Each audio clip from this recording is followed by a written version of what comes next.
అన్ని కర్మలు కార్యాలే, కాని అన్ని కార్యాలు కర్మలు కావు.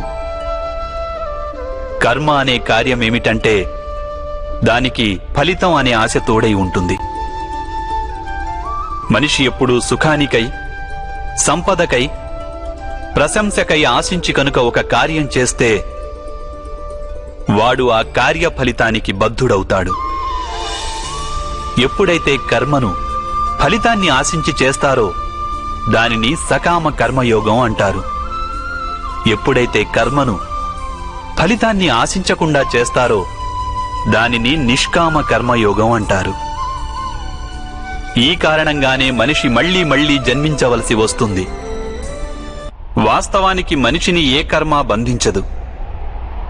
ఆ కర్మకు తోడైన ఆశలే వానిని బంధిస్తాయి. ఏ విధంగా మాధవ?